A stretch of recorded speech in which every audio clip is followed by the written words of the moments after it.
して父として家族を大切にし聖書の御言葉に立つ恐れなき信号の家世界は彼を黙らせようとしたがその声は消えない私たちの中に響きキリストにあって生き続ける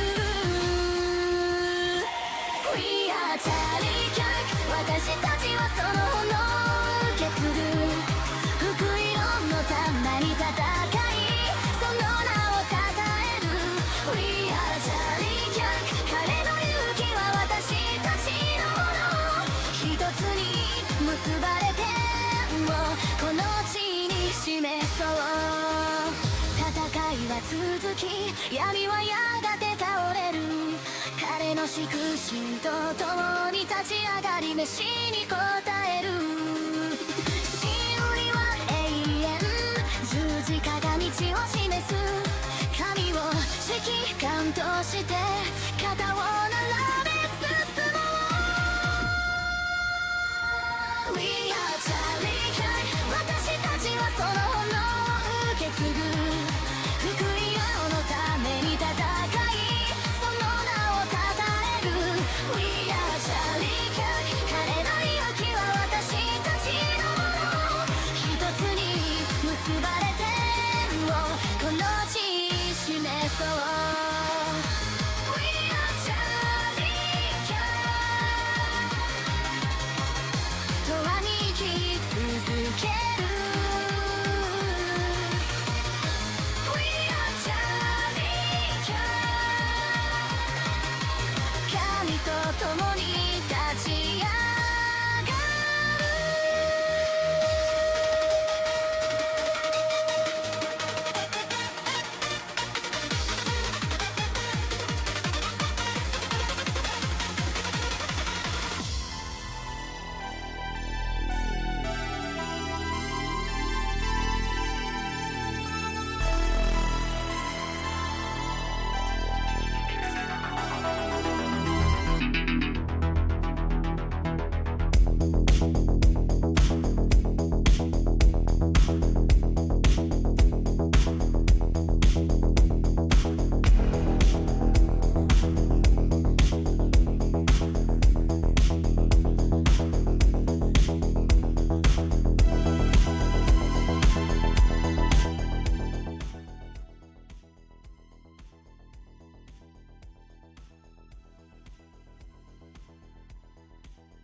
Do not be afraid. Do not fear. I am here now.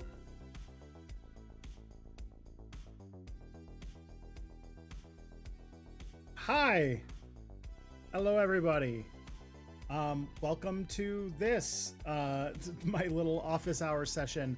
My name's Tristan. I am the creator of Step Back, which you're probably watching this on because that's what I'm streaming this on my YouTube channel. And I'm also the host of the podcast It's Probably Not Aliens, which is currently airing its latest season on that very, very fun season.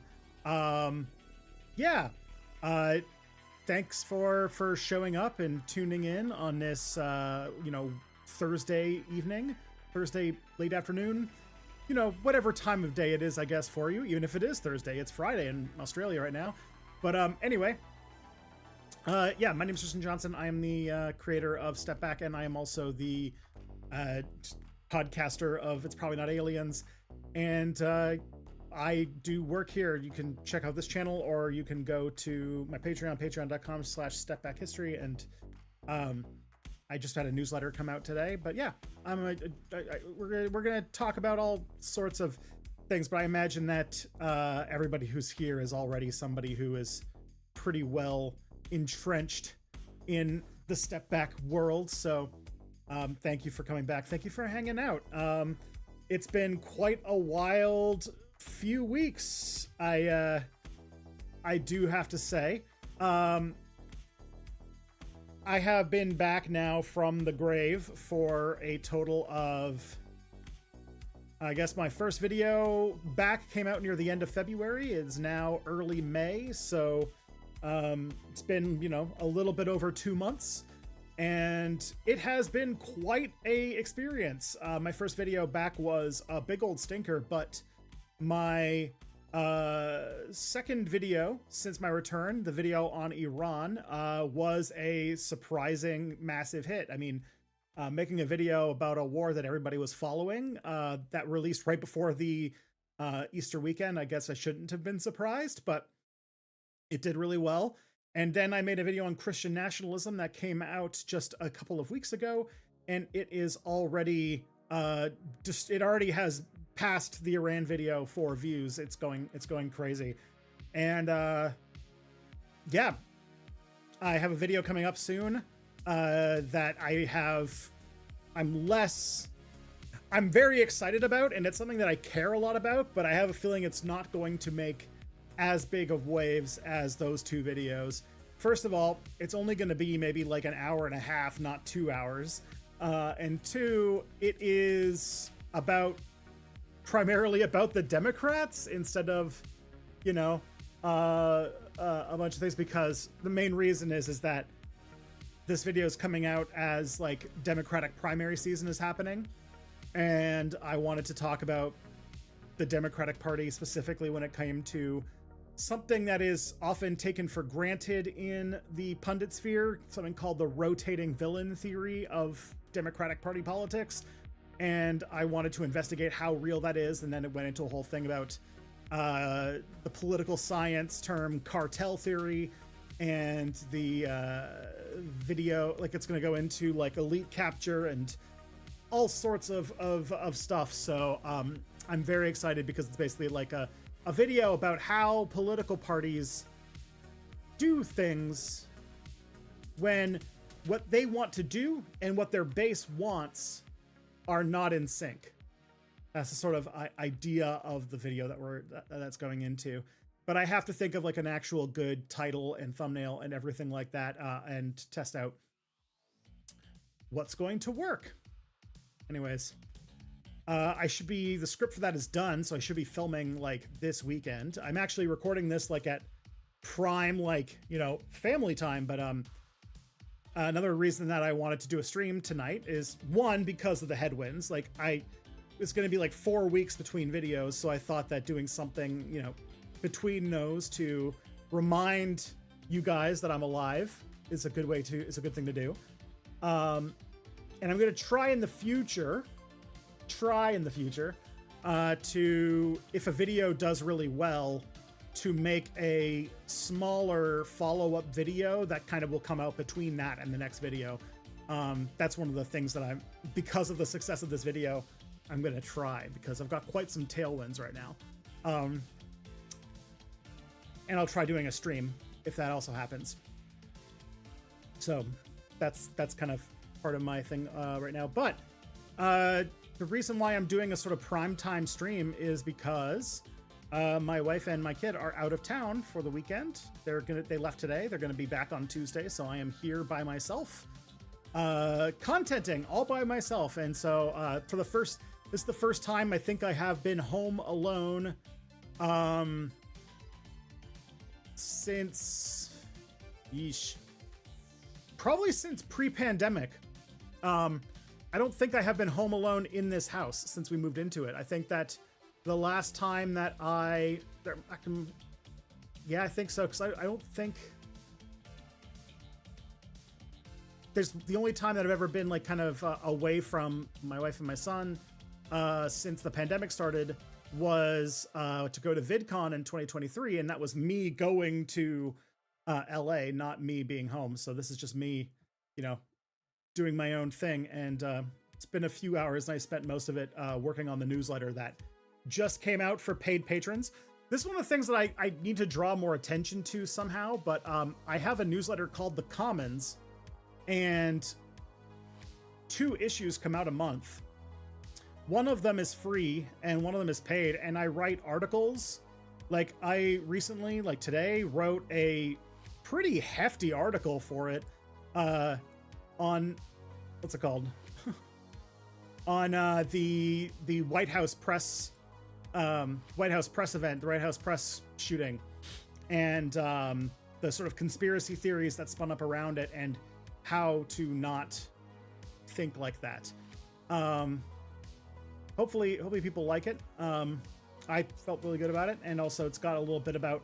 It's also got some stuff that's like kind of leftovers from like stuff that I in my Christian nationalism video that didn't quite make it to the video script, and then some stuff about Hassan Piker. I wrote a small article about Hassan Piker, and then a little bit about video games, because I'm not somebody who actually like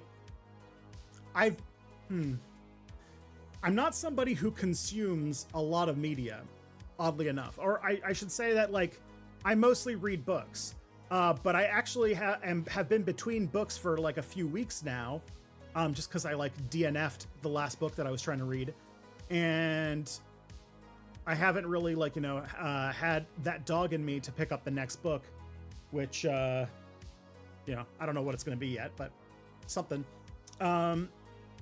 And so I am currently just sort of waiting, or I'm kind of between things. And so I've been playing a lot of Slay the Spire 2, but I already wrote about Slay the Spire 2, or maybe I haven't, but my last stream was me playing Slay the Spire 2. But I've been playing, I got 2 new video games in the past like 2-3 weeks, and they're very, very different games, and I got really, really into them in very different ways. And so I decided I wanted to write a little bit about them, because this is like a thing I don't think I've talked about publicly very much, but I am like an aspiring game designer. And so I do a lot of like, studying of game mechanics and stuff like that to try and, one day maybe actually make something. But in the meantime, I'm just kind of studying what I like about them. And so I wrote like a small review of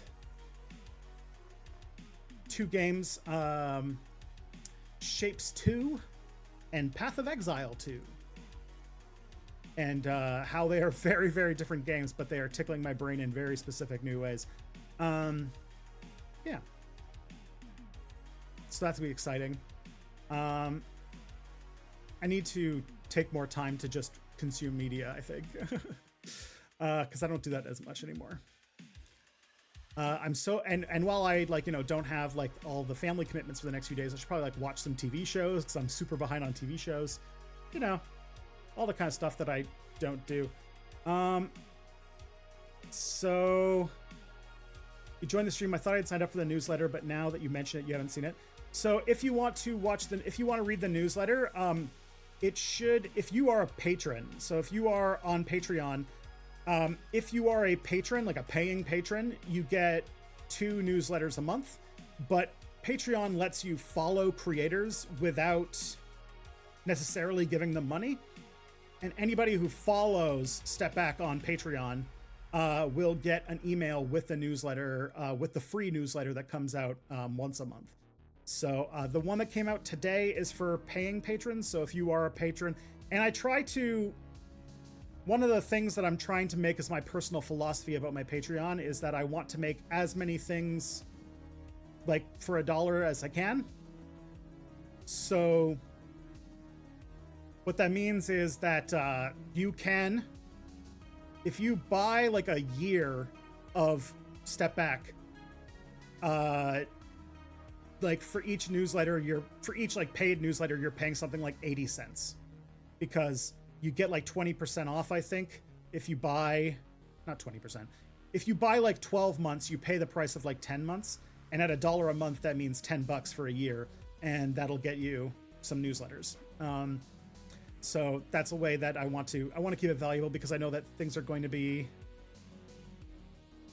if you want to, and that's just like my value proposition, because I know that money is tight for a lot of people. So I'm not going to, I think that if I can make $1 valuable to people, then that's the way that you build things, because build it up. But yeah, so that's out.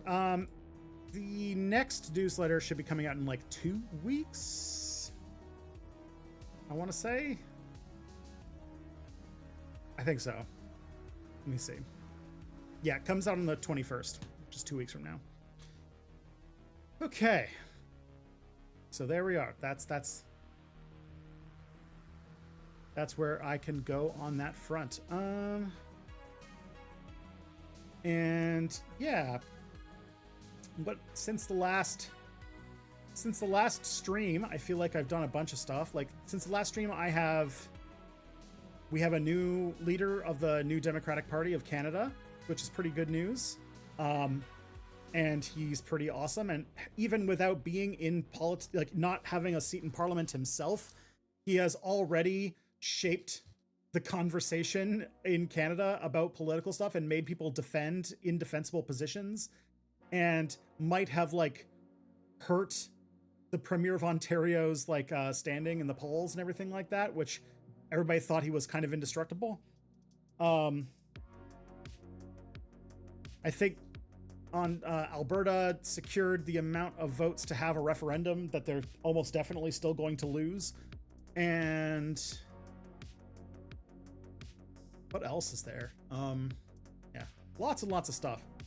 And it seems like you guys have a bunch of questions, so we can delve into that as soon as I'm done rambling with my preamble. I don't think there's anything else going on right now, but I don't think so. I know I've got a pretty fun kind of off-screen issue I'm dealing with where not that this is a big a deal because I don't do it very much anymore, but I had somebody hack my Facebook account and immediately get banned like back in March. And I basically learned that if that happens, that there's virtually no way to get it back. And so I'm like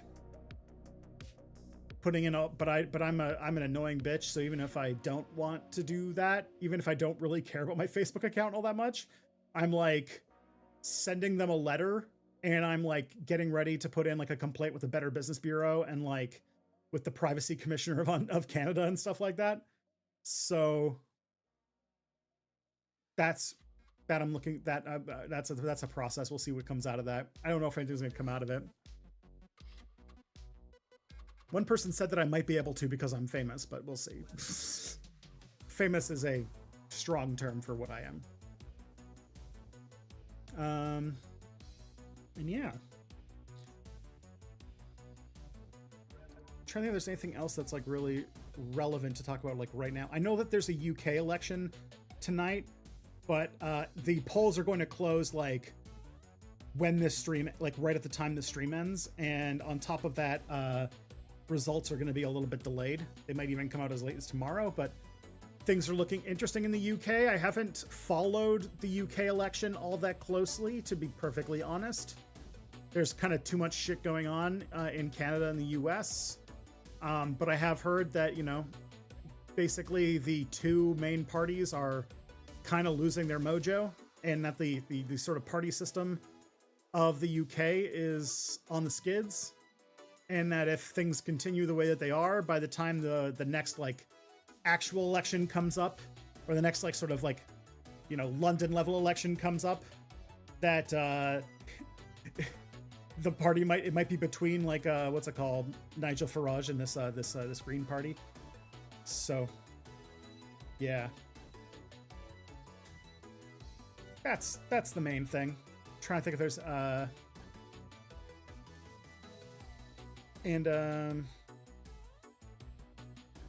yeah, okay, let's see what people are saying in chat world. Please respond to Tristan. Please respond to the allegations that you're a pretty cool dude who does a lot of good in the world despite all adversity. I will respond to those allegations. Those allegations are completely false. I am not cool at all. I am the kind of I am the furthest thing from cool that one can possibly be. I am there's a 3D printer right here that I am trying to get set up so that I can print some miniatures so that I can play not so I can play one-page rules, which is a cheap person's Warhammer 40k at the game store with some people, because so I'll go 3D print some shitty ass models, and on top of that I spent some time today preparing the finale of a Dungeons and Dragons campaign that I've been running for 2 years. And the next book I'm likely to read is going to be either Mistborn or The Way of Kings. Would a cool person do that? The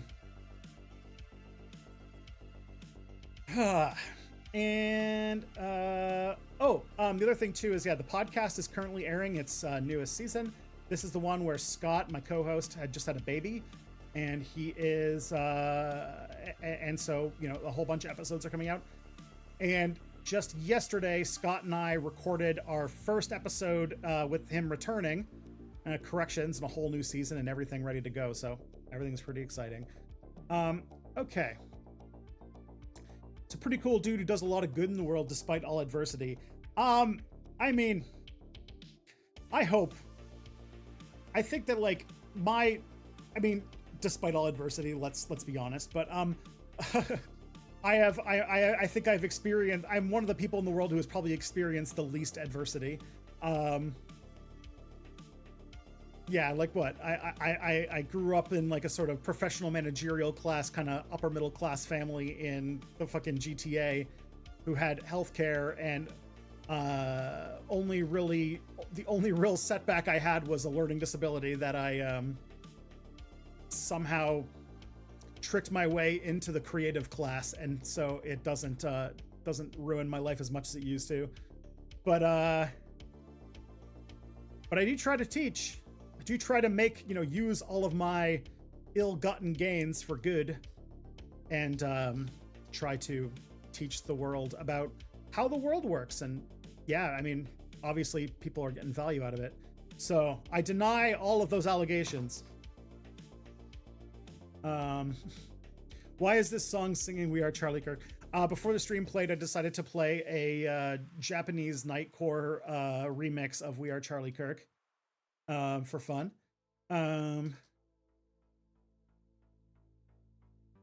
UK residents, don't forget to vote green. Yeah, go vote green. That's fun.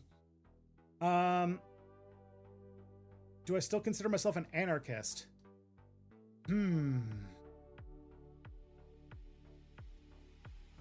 That is a good thing to, that is a philosophical question to end the thing on. So where should I take this? I think the short answer is yes. But now I think I have a lot of caveats. I do think that at the end of the day, like, I have a... This is kind of like part... Okay, I'll start it off by talking about a tattoo I plan on getting. I'm planning... Anyone who doesn't know, I have 2 tattoos at the moment. And all of my tattoos are designed around combining 2 things, which is one, like leftist political like icons and ideas, and 2, like nerdy kind of pop culture things.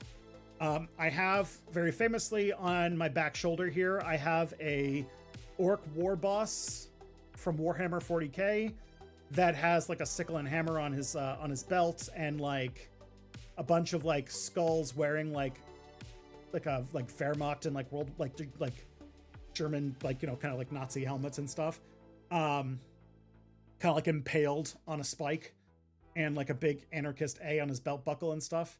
It's pretty cool.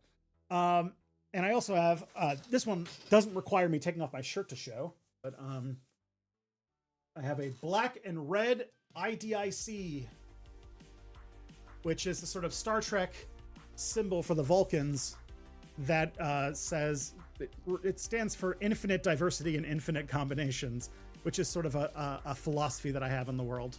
That a very strong feeling or very strong belief that, and you can see this in nature as well, that resilience and survival and just a more strong and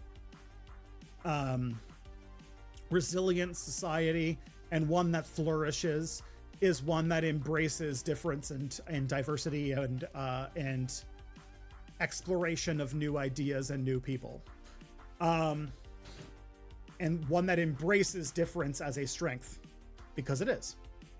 Homogeny is a recipe for extinction. And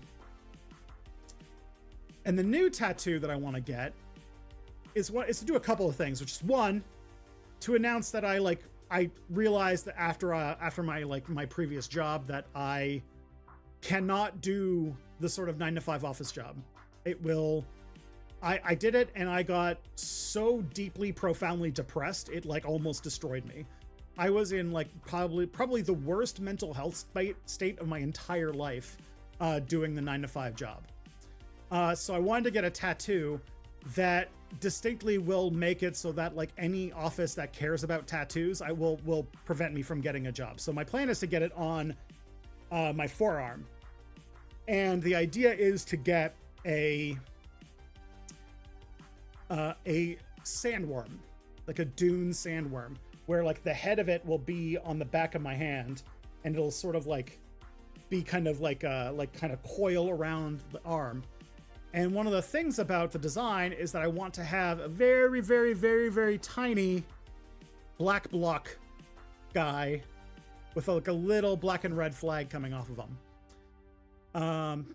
And the reason, and the whole idea behind this tattoo is kind of why I'm getting to this to answer this question, which is that one of the things that I think that has kind of changed in me philosophically because of COVID and this sort of events of the last 10 years as this sort of post World War II order has been collapsing. And that is, I don't know, but I'm having more and more doubts that humans can have intentional impact on our own political reality. I know it sounds really weird, but basically the idea is that I don't know if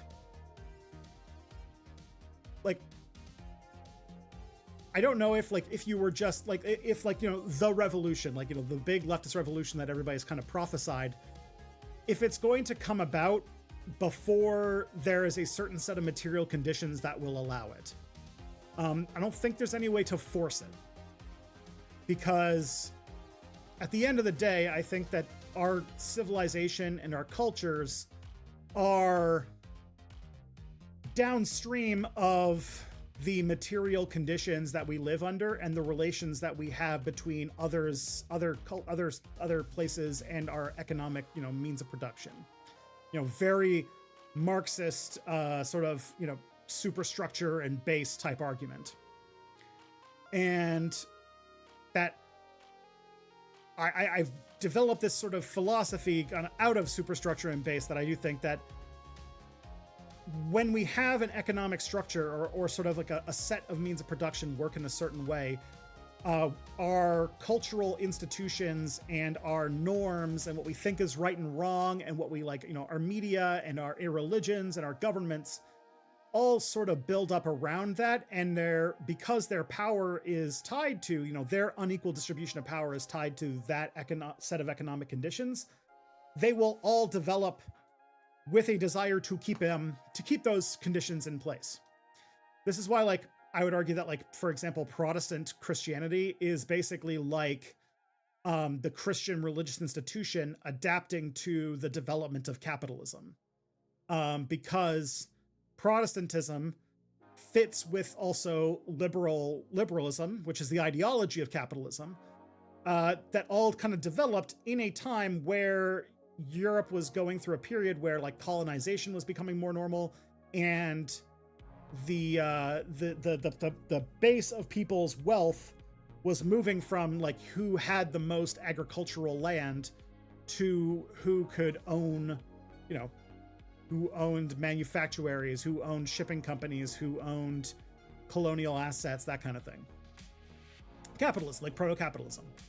And I think that like Protestantism, with its emphasis on individual interpretation and a sort of decollectivization of Christianity, is sort of part of that. And I do think that like the liberalism, where its emphasis is on individual freedom versus like, you know, against like a sort of like collective identity that like sort of the Catholic like the kind of Catholic and like aristocratic system had before would have had. And like, you know, the Protestant work ethic is like a thing developed to make a popular, like built up around, you know, romanticizing or literally deifying being a good worker under a capitalist economic structure. This is all a really long-winded way to say that the reason that I'm getting this tattoo is because if you think about, if you've read Dune, to me anyway, the sandworms represent the sort of larger gears of history that are kind of beyond our individual control. They are massive. They are impossible to defeat. They are forces of nature made incarnate. Yet they are the basis of the entire economy of the setting of the book. And the people who do, like the people of the, you know, the world of Dune, have to make the economy function while also built around, like, you know, trying to avoid the danger of these worms.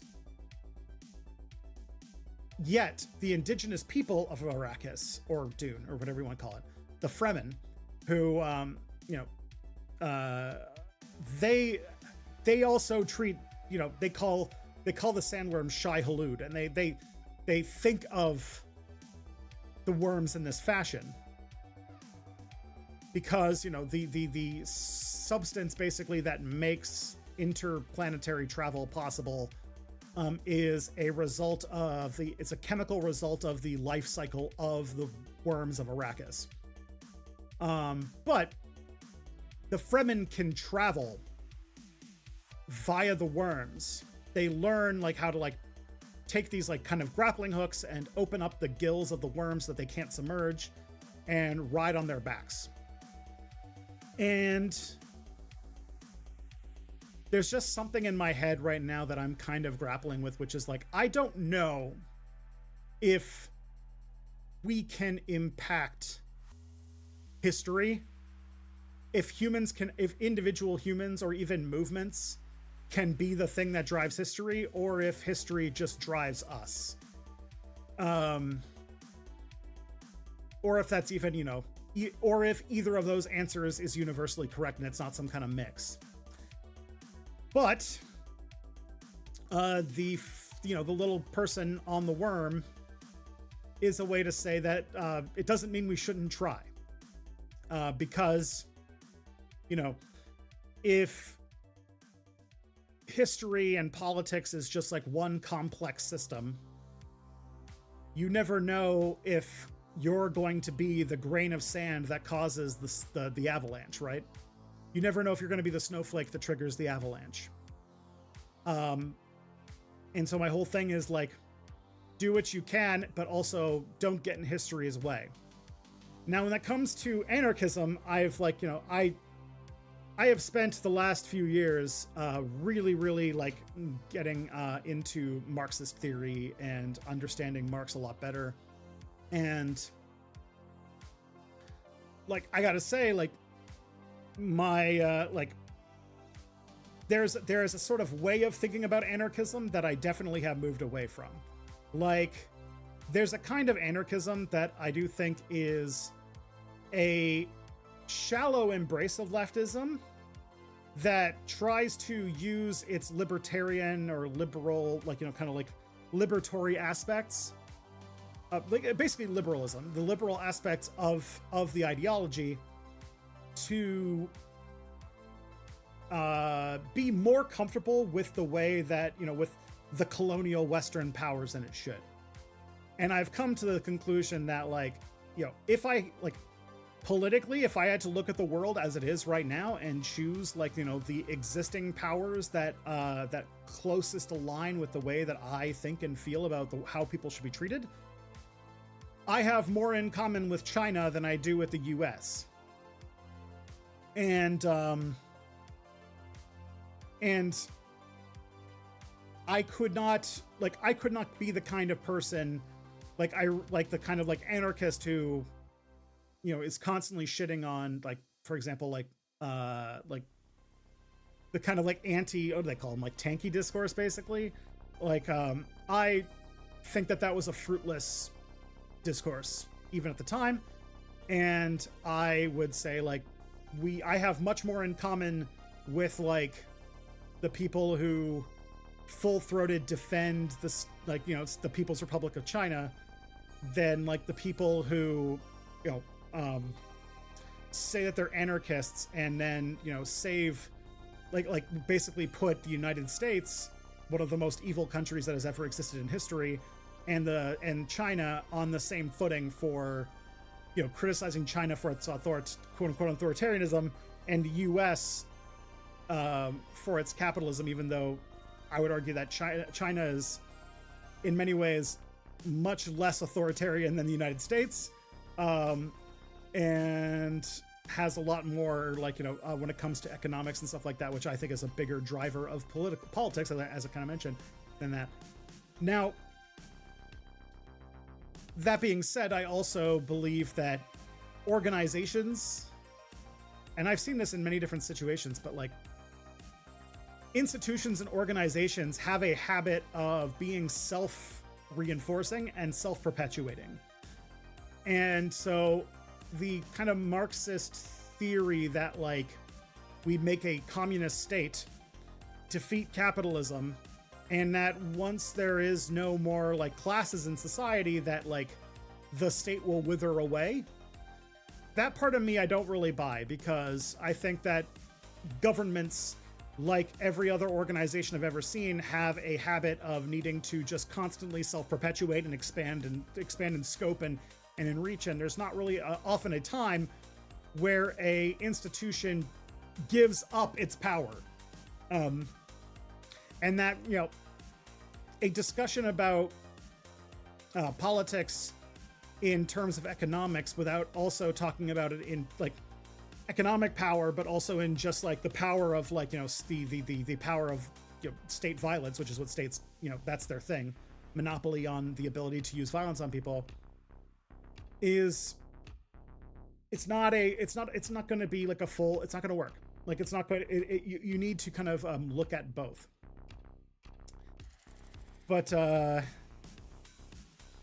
so yeah, I still definitely, like, have a lot of, you know, beliefs. Like, I'm definitely a person where I don't know if I would function super great in a society where, you know, you criticizing the government is banned. I think that I you know, personal disposition and, you know, the kind of culture that I grew up in would struggle a lot with that. And so I do actually think that, like, something more anarchisty might actually be more of, like, the gateway that, like, the Western left might need to do in order to do that, because our society just has so much more of, like, that emphasis on, you know, even though I know, like, you know, in the West, you know, your freedom of speech means you have all the rights in the world to complain about a government that doesn't have to do anything for you, or you get a chance to once every 4 years vote in an election where you get to choose from a very small list of all right-wing people. Like, and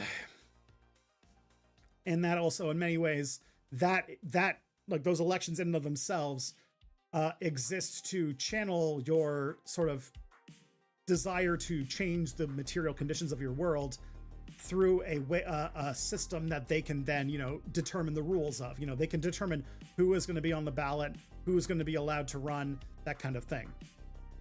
So, all of that is to say, like, I think if I were to deep down say, I still think that the label applies, but I think I have a lot more nuances with it now. And I would get out of the way of history if we were moving towards a sort of more Chinese style of communism. I would consider that a upgrade from what we have now. And if we were moving towards a more anarchisty one, then I'd be happy with that too. But I feel like I lose more by like rigidly hanging on to a certain type of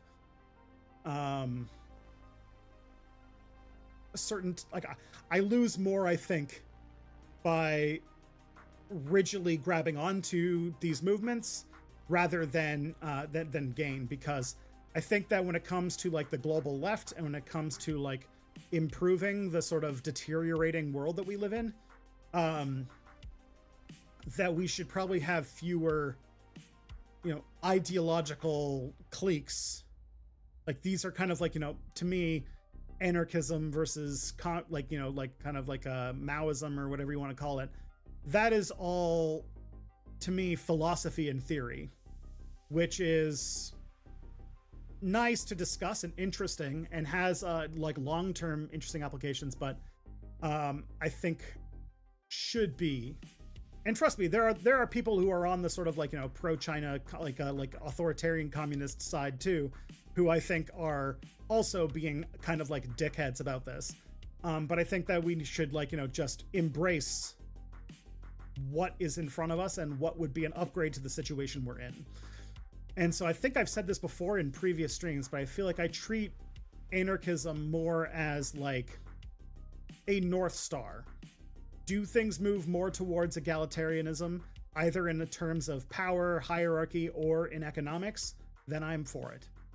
And I think that, and it's ultimately like, this is like a very anarchist thing to do, is I don't really think about determining all of this in theory is as important as just like doing more of that and doing experiments to find out how to do it better and to improve things one day at a time, because I don't think I know what an ideal society looks like, and we would need to do a lot of experimenting to find out what we do. Oh, so that was a very long way to answer a very, very short question. But it's something that I've like thought a lot about in the last like 6 years or so. And I don't know how to talk about it in a way that like, really speaks to that, This is like a kind of work in progress philosophy. Okay. I'm a little bit behind, so let me try to see if I can catch up a little bit. What's the deal with Carney and his sovereign wealth fund he's doing? Many Canadian lefties online aren't happy about this from what I'm reading. Yeah, it's because, well, gosh, all right, I'm gonna read through all the chats and I'm gonna try to collect these questions and then come back. So I think I saw that we got Miss Thought Slime in here. If the theory does not wither away, could we not, in theory, create a second larger state to defeat it, and then a gorilla to defeat that state, and whether the time is simply freeze to death? Yeah, exactly. And I think that, I mean, I know you're making a bit, but also I think that there's a kind of sophistry around, like, talking about what's going to happen when, like, capitalism is utterly eradicated from the planet, and it's like, bruh, that's, like, a long, long ways away, and we've got bigger problems to deal with, like, right now, than, like, anyways, so to kind of answer the thing about Carney, so last year Mark Carney became prime minister, mostly riding on the heels of the fact that Donald Trump and the 51st state shit. First of all, one on the fact that the Conservatives, the Canadian Conservative Party, basically had been campaigning for the last few years attacking Justin Trudeau, and had basically built their entire attack pattern on modeling Donald Trump's style of politics. You know, trying to basically make like a Canadian MAGA movement. And that worked during the time when Joe Biden was president and MAGA was kind of a theory. But then Donald Trump actually got elected, and the first thing that Donald Trump did was like basically start destroying his own country, and on the same time started making like existential threats against ours. So all of a sudden, everything that, you know, Pierre Poilievre, the leader of the Canadian Conservative Party, was doing was essentially like completely moot. Like nobody was in the mood for Canadian, like what was called like Maple MAGA or anything like that. So the Conservatives took quite a beating, because when that election in 2025 started up, people were pretty sure it was going to be like a Conservative victory, that Pierre Poilievre was going to win. And he ended up probably having like the, you know, biggest defeat kind of on that jaws of victory thing. Mark Carney, our prime minister now, is a very, very strange new, in some ways he's very familiar in like liberal terms, but in some ways he's very strange. First of all, his experience in Canadian governance comes from Prime Minister Stephen Harper's government, and he comes from banking, and so his entire thing. So he got elected on like a lot of goodwill. People like, he has insanely high popularity right now. His approval rate is like something like 60-70% or something crazy like that, which like no prime minister has enjoyed in a very, very long time. And he got elected in 2025 with a minority government. Now, because there's a lot of Americans in the audience, I'll have to explain what that is. So in the US, there's only 2 political parties, which means that whoever wins just wins, right? In Canada, we have like, at the moment, I think like 5 political parties that have seats in Canadian Parliament, which means that it is very possible, in fact likely, that there will be a party that wins the most seats but has less than half, which means that and that's called a minority government. And when that happens, the party that is, you know, governing, the biggest party, the one that has the prime minister in it, has to negotiate with other parties in order to get power. And what happened is that the Liberals won they won a minority government in the 2025 election, but they came just a few seats short of a majority. So they were very, very close to a majority. And since 2025, there have been a series of by-elections, but also floor crossings. So by-elections, as you know, like just like kind of small elections that happen because somebody retired or somebody died or somebody left office for one reason or another, and then they have to buy a by-election to fill in that seat. So we've had a few by-elections, and that has put the Liberals up a couple of seats. And on top of that, there have been some floor crossings, which is when somebody changes party. And in the time that he has been prime minister, okay, there's like the thing that okay, I'm trying to think about which is the best way to approach this, but from his own perspective, if I were to like, you know, try to see if I could channel what Mark Carney's strategy is that Mark Carney is a sort of like European Union style, like neoliberal person, right? A lot of what he's done in Canada in the last year, there's a lot of stuff that's like taking European style economic stuff and applying it to the Canadian context, but not like the good European stuff, like all of the services and social democracy and stuff, but like the weird market-based bullshit. And because of like the goodwill that he has, and because, you know, Canadians are still, you know, terrified about all the 51st state shit, he's gotten a lot of goodwill for it. And in the, and so a lot of like what, like if I were to kind of think from his perspective, from like what the way that it's all sold to us right now, like the sort of like Canadian like people, the way that the government sells what it's doing to us is that the United States has shown through electing Donald Trump and, you know, their economic collapse that's happening right now, and they're just like the tariff threats and everything like that, and the fact that America re-elected Donald Trump, all of that has kind of made Canada come to the conclusion that we're not going to do great if we keep following the path that we have right now, where we basically are just a sort of suzerain state to the United States. Like, when Carney took office, Canada did like something like 78% of our trade, like 78% of our exports went directly to the United States, because we had a robust free trade agreement. We had like a massive land border, and so it was just like the natural thing to do. We had like a very integrated economy. Like, for example, I live in southwestern Ontario, and this is a region where like we're like kind of close to Detroit, and there was a whole process of like car manufacturing that kind of went between Canada and the US. And when the tariffs went in place, everybody got really freaked out, because like we had no tariffs. And so for like the creation of like, for like a car, like in the development, in the building of like a car, there might be like a part might like cross the border multiple times. And if there was like a tariff on it, then that would be like multiple dings on the tariff thing, which is like, you know, that meant that like it was going to be completely unbearable.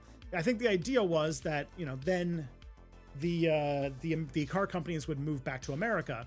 Problem is that the reason why they had all the factories in Canada is because they don't have to pay for health insurance for Canadians. Just saying. Anyways, so like those kinds of like highly intertwined economies that we had got seriously disrupted, and Mark Carney's whole argument, or his like sort of thing that he's doing, is that Canada needs to get out of this entwinement. We need to like get more independence.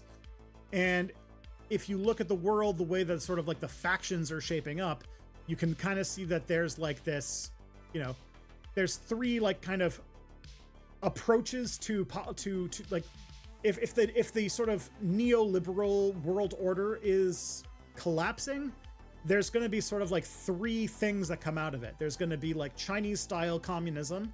There's going to be like sort of fascist nationalist shit like we have with like Viktor Orban, but you also have with like Italy and the United States, and like, you know, like far right, super nationalist, anti-immigration, you know, shit. That'd be like the kind of other major ideology. And then the third is sort of like the neoliberal successor states, like you know, France, UK, Germany. Well, we'll see with the UK, I guess, after tonight. But like Canada kind of wanted to position itself as a major player in that kind of third sort of trend in the way that global geopolitics is going right now. And so, you know, Mark Carney did his big Davos speech and everything like that. Now, I say all of that to then say what Carney has actually done running the country has been basically moving Canada more, like he's basically been the most right-wing prime minister in Canadian history. He has done, like, one of the things he did after beating Pierre Poilievre is he basically implemented the entire Conservative Party agenda. So like everything that Poilievre ran on, the Liberal Party has basically put in place. The sort of like complete like getting rid of our like attempt to tax carbon, getting rid of our attempt to like building new oil pipelines, or trying to build new oil pipelines, though they can't get anybody to invest in it.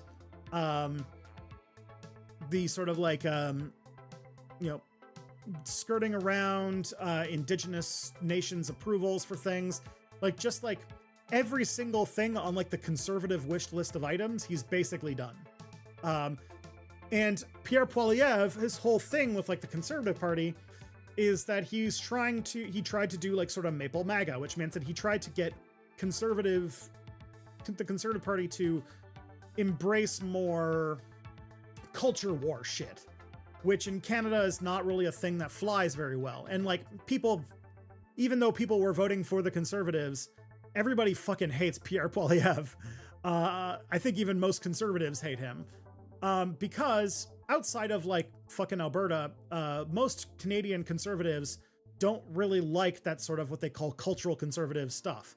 Like Canada has a lot of people in it that actually have that mythical swing voter that like Americans don't have, of somebody who's like, you know, they like a lot of like, you know, neoliberal economic shit, but they really don't like, you know, race baiting and like anti-trans, like, you know, like basically just like racism. You know, bigotry at its core. And so, and Pierre Poilievre in the last election lost his own seat and then forced another MP to basically step out so that he could take the seat. And so like, I think that like inside the party, he's not doing too great. He's kind of he's not very popular. And especially because, you know, after losing an election, it's pretty typical for the Conservative Party leader to resign and have a new leadership race, but he refused to. And now it's just like going to keep going. And so I think there's a lot of conservative MPs who are like not into a lot of this culture war shit, and sort of are kind of part and parcel of like an older, like, because before the Conservative Party, there was the Progressive Conservative Party, which kind of collapsed after 1993. But there's a lot of people who I think fit in that progressive conservative camp of like, they're right wing, but they're not like open racists and bigots. And I think that there's been a bunch of MPs who, because the Liberals are basically governing so far to the right on like every economic thing, are kind of okay with crossing the aisle to the party that actually has power. And so with just like a few seats holding the Liberals away from a majority government where basically they can pass anything they want without having to consult with other parties, they have been actively courting just like the few kind of strategic aisle crossings that they would need in order to do so. And they got a bunch of conservative MPs. They got one new Democrat, which super confused me, to cross over to the Liberal Party. But then there was some by-elections a number of weeks ago that basically solidified Carney's government as having a majority government. Not done through an election. So he got a minority government elected, but through like these undemocratic process of aisle crossings and like a few by-elections, basically like consolidated power. And people are pretty pissed about that, rightfully, because, you know, you shouldn't have a government where you can do anything you want based on the party affiliation of people that you didn't vote for. Like, you voted for that person, but that person represented a different party when you elected them, which is kind of a, you know, a major betrayal. So like Carney's like whole thing is he wants to, in the next, like, I think 5 years, get Canada from 78% of exports going to the US down to 50%. And that has involved opening up trade deals with other partners, especially with the European Union. There's even like, I don't know how much weight it's going to hold, but there's like a long-term kind of wouldn't it be crazy if, and then like, you know, getting less and less crazy about Canada even talking about joining the European Union. But you know, they open up a trade deal with China where we're now going to have like a lot of things that we had a lot of like really insane tariffs and stuff on are going to come down. So like Chinese EVs are finally going to start showing up in Canada. So like, you know, BYD electric cars and stuff. And in 2030, that one's going to get more in place, and apparently, like, you know, the mythical $10,000 electric cars that you can buy in China might actually be coming to Canada for more than $10,000, but they will be a lot cheaper than what we can get it now. And the thing that kind of came out recently is that Carney announced that they're starting a sovereign wealth fund. Now, sovereign wealth funds, it has a very nice progressive sounding thing because we all know, like, famously Norway has a sovereign wealth fund. And that would be great if it was like a Norwegian style sovereign wealth fund. Like, sovereign wealth funds are basically like, if you have a finite resource, you know, in the case of, you know, Norway, it's their oil reserves. If you have a finite resource like that, and you're making lots of profit, it would be irresponsible, right, to like, you know, build your entire economy around a resource that you know is going to go away. So it's smart that while you are making these like windfall profits, what you do is you put, you know, a decent percentage of that profit into a fund. Like, you basically make a organization whose job is to take that money and invest it in things on behalf of the government. That's a sovereign wealth fund. You take this wealth and you invest it into things to grow the economy so that you can plan for after the resource. But Canada's not tying our sovereign wealth fund to things like that. Because if we were, it would be a thing on our oil exports. Canada is a petroleum exporter. And if we were to do it a smart way, we would know that, you know, Canada needs to transition off of fossil fuels. That is just a fact. You can't argue with fucking chemistry. We need to do this. But, and so, like, you know, while we are ramping down, the profits of the oil that we are making right now could go into a sovereign wealth fund so that we could do things like, you know, rebuilding Alberta so that Alberta doesn't have to have such a hard landing when we stop mining oil out of the ground. But that's not what this is.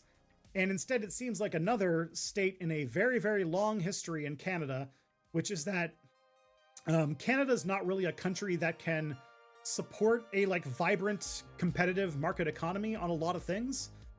Like, because of Canada's low population density and large size, a lot of basics, like a lot of like parts of our economy just don't really work.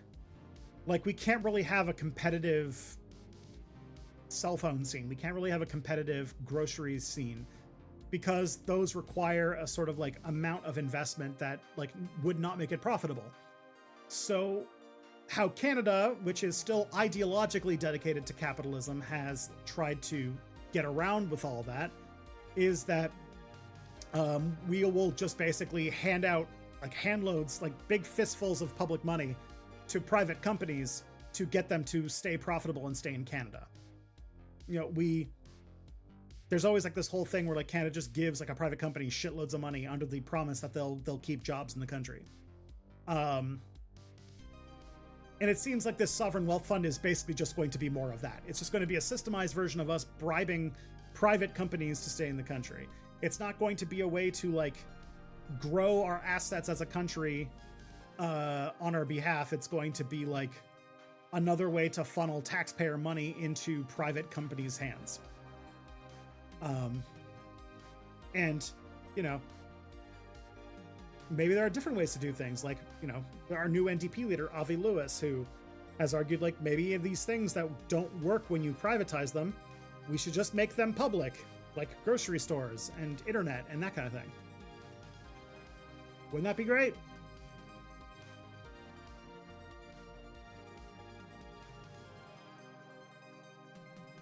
So I think that also answered the other question here. How come so many conservatives switch seats to the liberals? Stopped using Meta after Inauguration Day. Elon did his little salute. Yeah, I also stopped using Meta for the most part, but it also meant that like I lost my Instagram account, and there are like a few people that I still only really had connections with via what's it called? Facebook Messenger. So there are some contacts. Like thank Jesus I didn't lose WhatsApp as a result. But there are a few people that I now do not have a way to contact because I lost the Facebook Messenger. That's the biggest bummer.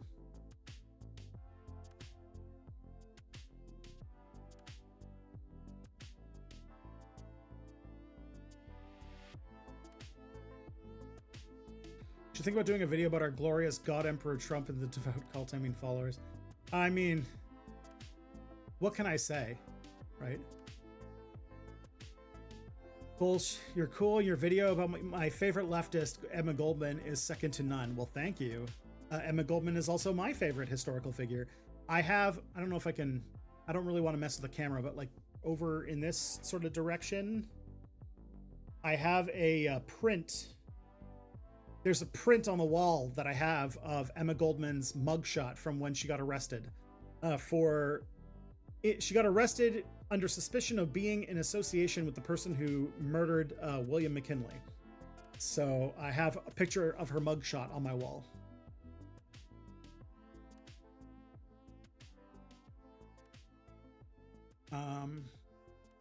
Question, how do you avoid high grocery prices? Do you do all your shopping in Aldi? No, because we do not have Aldi in Canada. The answer is that I just have to, like, we just have to eat high prices for the most part. You know, I shop at No Frills, which is like sort of the closest to a cheap grocery store in Canada, but even then it's very expensive. For the most part, I think that's like, you know, like we do a lot more of like buying bulk stuff and then, you know, eating it slowly over time.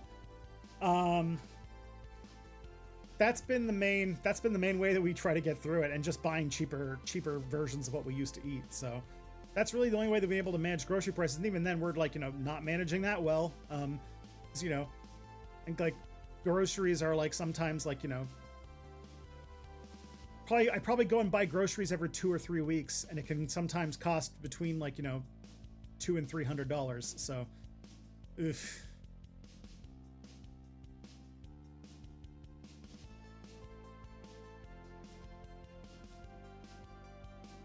I'm not cool, bro, says before listing off the coolest things a man could possibly do. Ha! Yeah, I guess I forgot where I was. Small helpful YouTube series for new video game devs is Dev Diaries by Yahtzee Croshaw. Yeah, I should probably watch something like that. I'm like more, just because like I don't really think I have like this sort of, I'm not really much of an artist, I'm not really much of a composer, and I definitely don't know anything about programming, which means that I mostly put my like game design interest into tabletop, but I'm sure there's still a lot to learn from that, kind of going in there.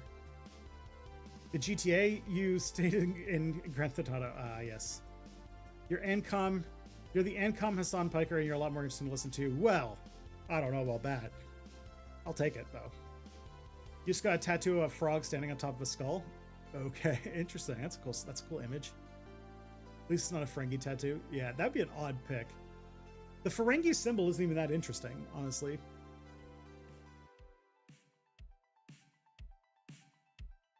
What does the Gola symbolize?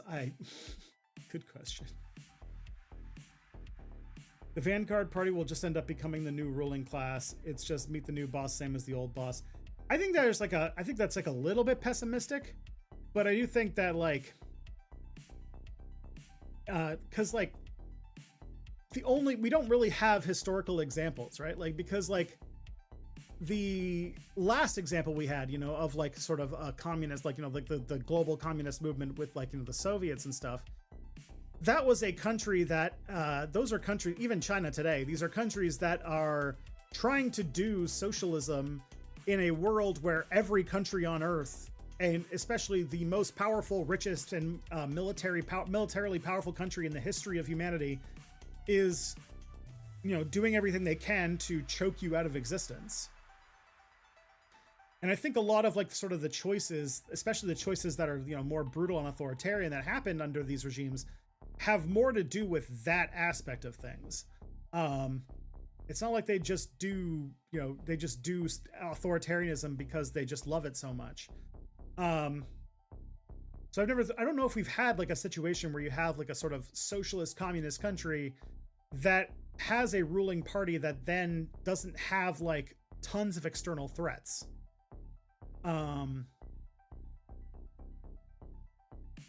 But you know, like I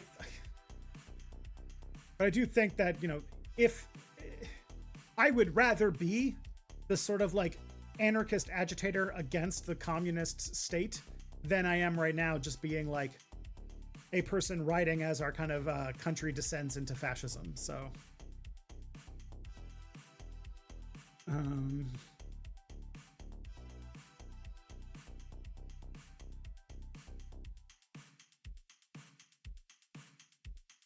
I'm so confused by this answer, LMAO, but I appreciate you trying to explain. Yes, that is, yeah, I do think that I kind of went a lot of places with my answer. The answer is that I'm still an anarchist, but more in a sort of philosophical and theoretical sense than like, you know, than like, I think we need to like destroy the state and have anarchist communes like tomorrow.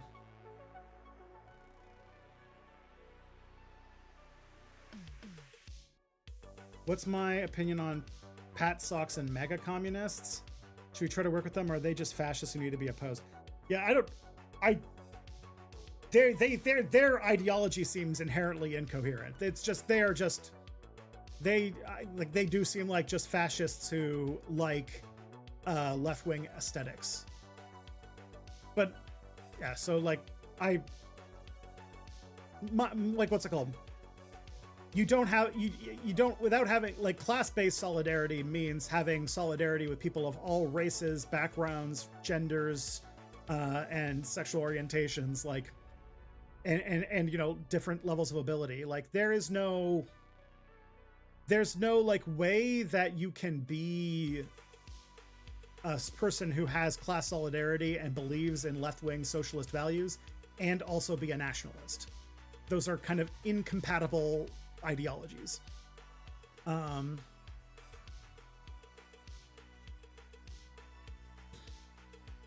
I mean, you can just look in the way that they talk, because they call themselves communists and such, but all of their activity is basically just, you know, like far-right culture war bullshit. I feel like the anarchists of the sort of David Graeber era did not have a useful strategy and set of tactics to keep the momentum that anarchists had in 2020. That is true, but also I think that maybe with like Graeber and such, like if there's one thing that is at the core of anarchist philosophy, it is a dedication to praxis. And I do think that anarchists today are too practical to, you know, to really like kind of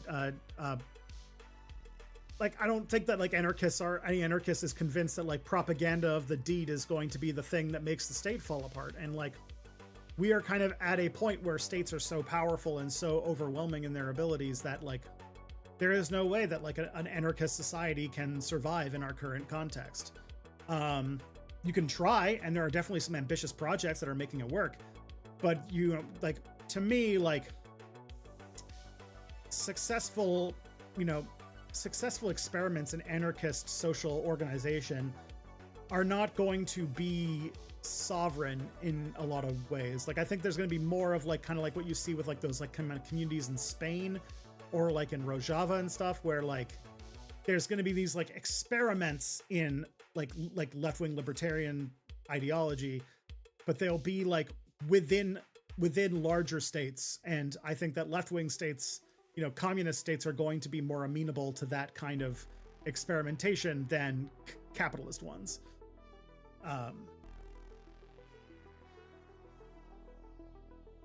Those sound like a weird ideological. Yeah. EP got poo-pooed. Yeah, very much.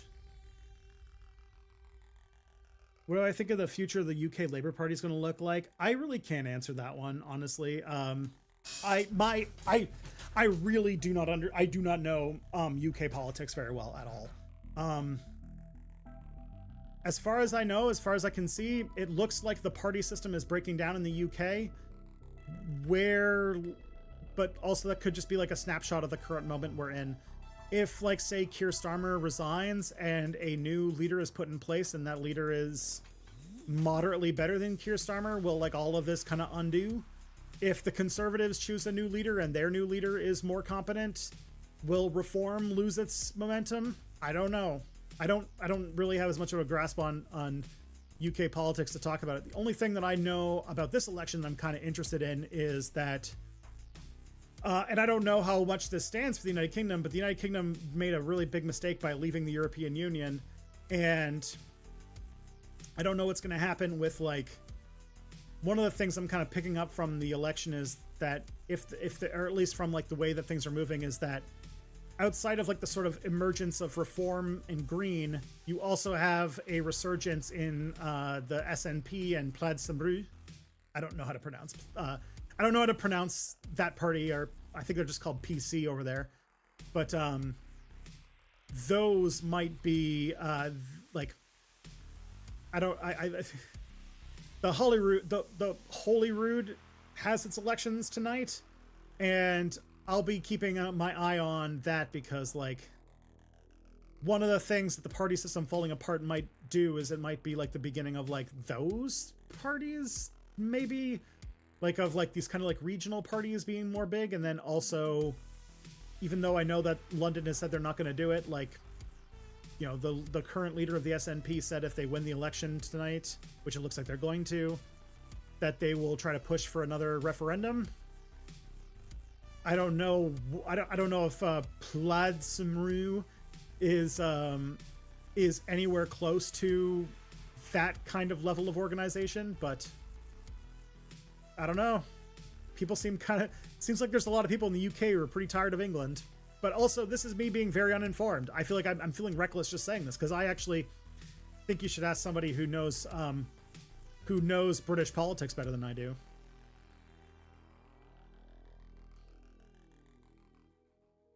And that could also just be my my, like, you know, map go change desire. My sort of my inner paradox head just doesn't want to let go of the idea that, like, you know, Scotland might separate, because I don't know, that would make map go change, which history heads would love, but it probably that's a very hard thing to do.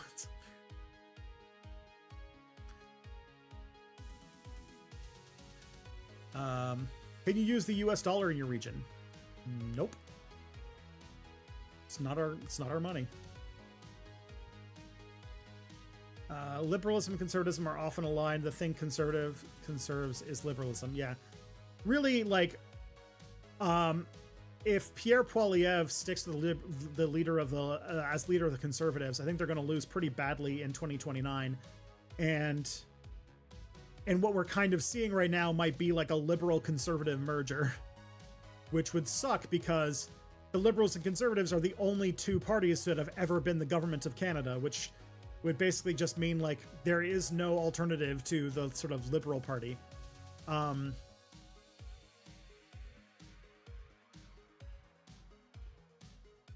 During a stream with Mia, the trope about men thinking the Roman Empire was brought up. You replied with, you thought about the Soviet Union every day. What exactly are you thinking about? Oh boy. I think about the USSR in like a lot of different ways, because, like, first of all, as young Mr. Piker has kind of gotten in hot water over, but was completely correct, is that, like, it's shocking how much, like, the state of the world right now is due to the fact that, like, the USSR's collapse was one of the greatest disasters of the 20th century, and how the ongoing fallout of a alternative to neoliberal capitalism has like being destroyed has completely fucked this world over. I think of like how, you know, the USSR was a country that was trying to build a completely new type of existing as a country out of with no basis to work off of. And how, like, you know, there's just like every time I like look up the Soviet Union, I'm like find some other strange thing that they tried to do that blows my mind. Like I would think about like how they, you know, they had like those, like, you know, people will talk about like those depressing urban blocks, but it's like those urban blocks were like designed so that, like, you know, the shop and the school and the playground and, like, you know, communal activities were all, like, you know, close to each other. And that, like, you know, there's like housing crisis because they weren't able to build houses fast enough, which led to, like, you know, people overcrowding. And I don't know. That's the kind of stuff I think about. I just think about like how much it tried to do something that had never been done before. And because I grew up in the West, all I ever heard of was the failures. But I also, you know, once, you know, you do a bit more research, you can like find like the surprising successes.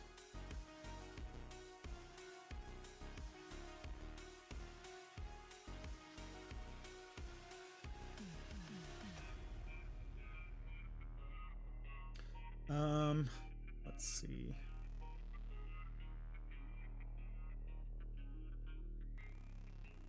Watching the mega cult take off kind of reminds me of Robespierre's cult of the supreme being during the French Revolution. Yeah. Although I would say, like, US is, like, really, the American right is really kind of splintering right now, too. What are my thoughts on the alien abductions in American national parks? Podcast idea? I mean, national parks sure are large places where you can go where you don't have to have a strong alibi for what you were doing. They're also a place a lot of people go to take drugs.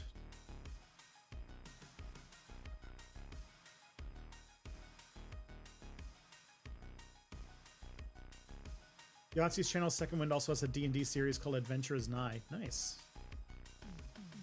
I knew a supposed leftist who also said he was aggressively against immigration. I don't get that, and it seems cruel. Yeah.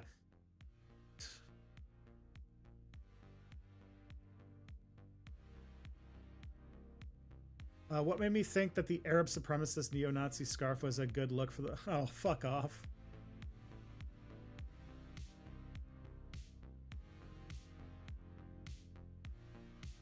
What are my thoughts on Chomsky being exposed as a monster? How should people approach his writings going forward? Oh boy, that is a very, very good question. One that I have it's been a struggle for me as well. Cause like, I can't like lie, right? Like, I can't lie. Like, and I have to be honest with the fact that Chomsky was a major factor in like my intellectual development and my political development, like as a person. It's also going to be really hard to undermine the impact that Chomsky's had on like not only linguistics but like left-wing political thought in general. And then to find out that the guy really did not live up to his own philosophy, his own beliefs, because he was doing who knows what the fuck with Jeffrey Epstein and hung out with people like Stephen Bannon and all that, and it sucks. It is like got a lot of like thought and heart, because you can't for example, you can't you can't unacknowledge the significance of manufacturing consent, and I mean, I don't know, I'm not a linguist, so I can't really talk about how important grammar hierarchies are, but that's one of the tough things about public intellectuals, right? And also, don't meet your heroes, except I actually did meet him at one point, which is why I've got a weird, the sort of 6 degrees of separation between me and fucking Jeffrey Epstein is way smaller than I would like. Because the other part too that's really complicated is that fucking I interviewed Noam Chomsky. I have a fucking video with him that I made on just explaining manufacturing consent for the 20th anniversary of the Iraq War. Oh, and it was it was a major, when it happened, it was one of the biggest things to me as a person in my life. It was a huge deal for me. And I guess I just have to learn to sucks to suck. Sometimes there are just like how King of the Hill, you have to realize that sometimes terrible people are smart and make good points, and doesn't mean we have to be friends, doesn't mean we have to like them, but also doesn't mean we should throw out, we should disregard the manufacturing consent concept of media or whatever. But definitely wouldn't want to do more business with him, that's for sure. And also just fucking sucks. It just makes you wonder how many people out there are just fucking hypocrites. Part of me is no, I'm not even gonna entertain it, because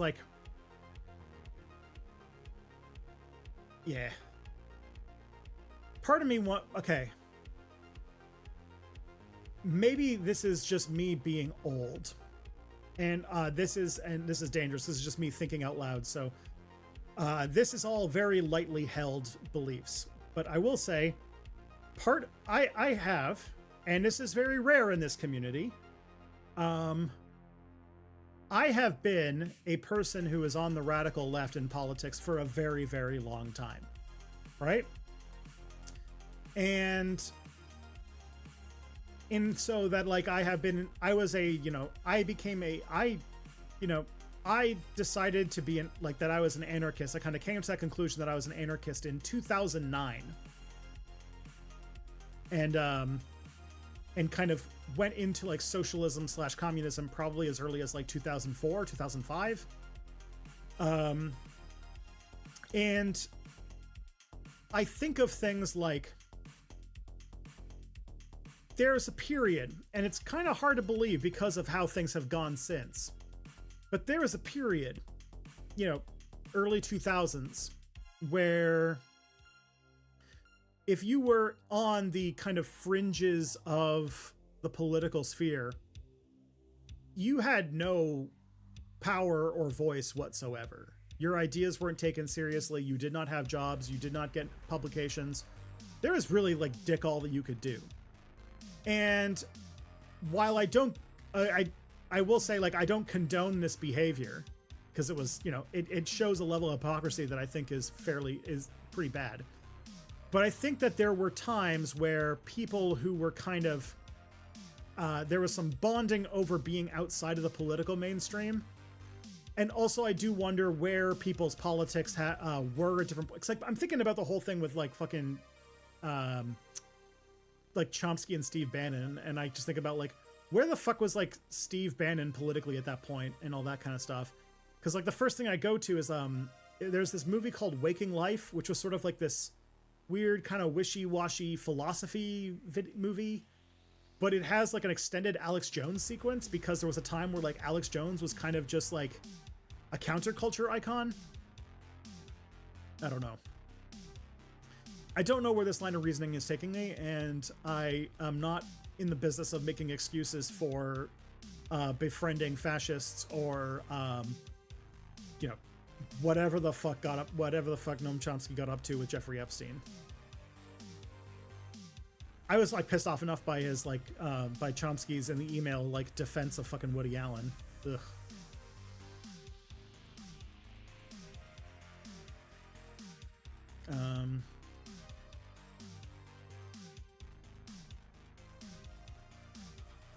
How likely are we to get into a global economic crisis due to the war in the Middle East? How likely? We are already in a global economic crisis due to the war in the Middle East. Shit's already really bad. The whole thing is that like the Earth's oil supply or petrochemical supply, the world's access to fossil fuels got reduced by 20% and has been stuck like that for now almost like over 2 months.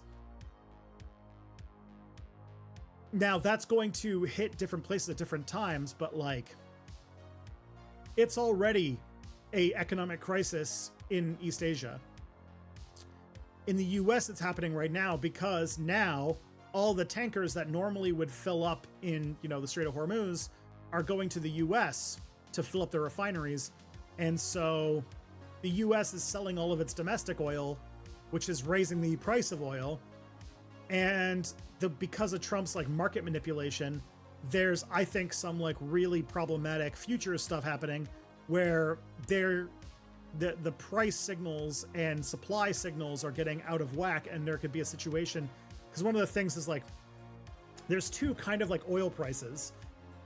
There's oil futures, and then there's the actual price, and what oil is actually selling for, and oftentimes those were kind of tied to each other, but they've kind of broken in the wake of this Iran war. And Iran has the sort of market manipulation that Trump is doing is causing basically the whole thing to go crazy, which could mean that the prices aren't going to catch up, and we could end up in a situation where we actually have actual oil shortages, which is really bad. And right now, we're not going to see the full effect of these things for a long time, because we're not going to see the impact of food prices, because we didn't have the oil to to do the Haber-Bosch process to make ammonium to make fertilizer for farmer fields. We're not going to have the we're not going to see the impact for a little while of like petrochemical, like, the loss of petrochemicals for like plastics manufacturing, and like other like kind of like further downstream things of that. Like all those things are going to happen like over the next year. So we are already in a global economic crisis. It just hasn't caught up to us yet.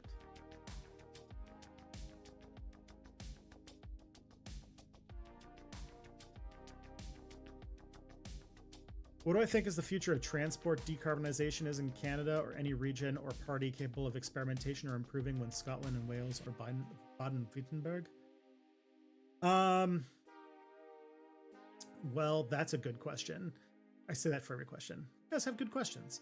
I do think that there's a couple of things that are good to like look out for. First of all, the current oil shock, I think, is going to change a lot of people's perspectives, because not only is oil just something that we needed to get off of because of carbon, but it's also like this sort of Strait of Hormuz, Iran war business has also shown how fragile our energy infrastructure is when it's dependent on petrol. And so, like, for example, people are already showing that like the market for EVs is already going crazy.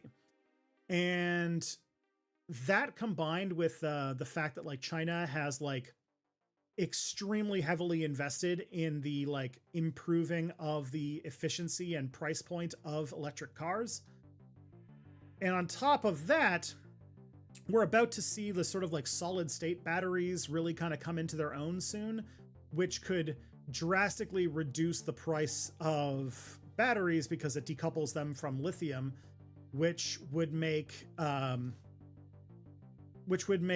batteries just like electric car batteries, first of all, function a lot better, because some of the big holdouts that people have is still that the capacity of an electric car versus the capacity of like a tank of gas is still not, you still have to stop and charge every few hundred kilometers, and so that issue could be extremely ameliorated by moving to solid state batteries. On top of that, like, if China does more, because like right now, a lot of the reasons why those like cheap EVs from China are not going all over the world and everyone's not buying them is because with that threat of like, cheap EVs, a lot of Western countries have made like these massive tariffs on Chinese cars, especially their EV imports. And I mean, we just had our trade deal kind of open that up a little bit. But if Western countries could do that more, that would be an easy way to decarbonize. And on top of that, we're also, theoretically in Canada, we're supposed to be making a high-speed rail corridor that goes down the Windsor corridor from like, I think like Toronto to Montreal or something like that. But you could easily make it go from like,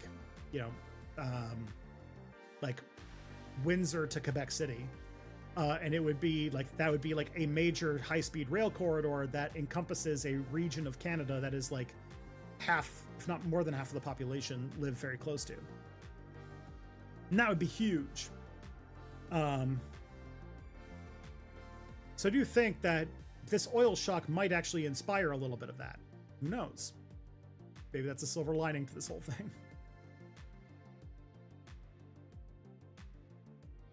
But, solar and wind are now the cheapest forms of energy. And it seems like most countries, like the fact that Trump has like tried to open up coal mining in West Virginia, but they can't get anybody to actually start a coal mine in West Virginia because nobody's dumb enough to put down an investment in something that would, would be like, multi-decade investment on a commodity like coal that everybody knows is on its way out. Same with like the oil pipelines. Like right now, Canada, like Carney just like talked about how they're going to build this new oil pipeline, But the thing is, they need private investment to make that oil pipeline happen, and no company wants to invest in it because there's no company that's like, oh yeah, more oil is a thing that's definitely going to happen.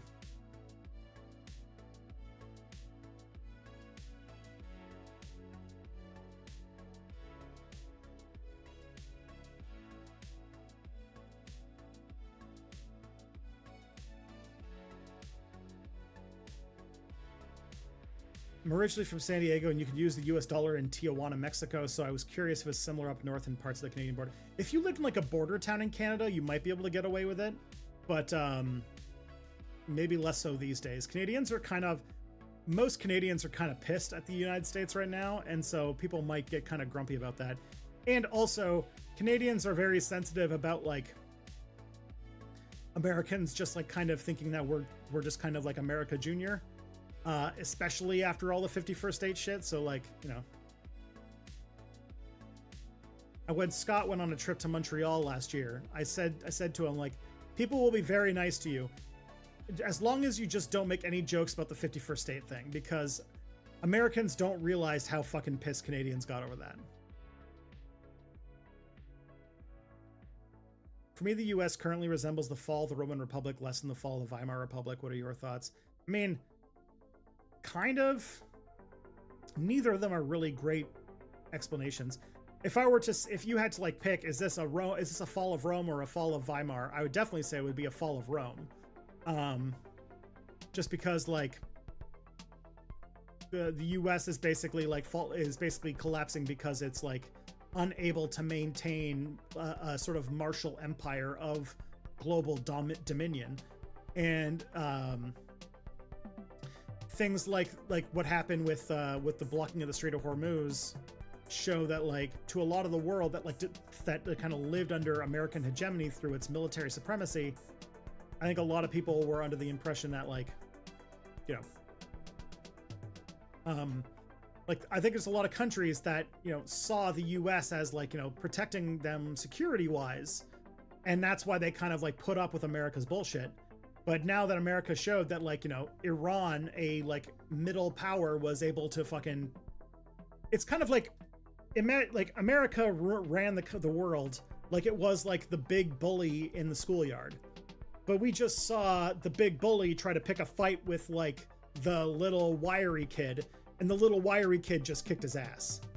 And that all the people who like, you know, thought that their safety on the playground was due to sucking up to the bully have just like basically have that thrown into question. And now people are like, well, what the fuck do we do now?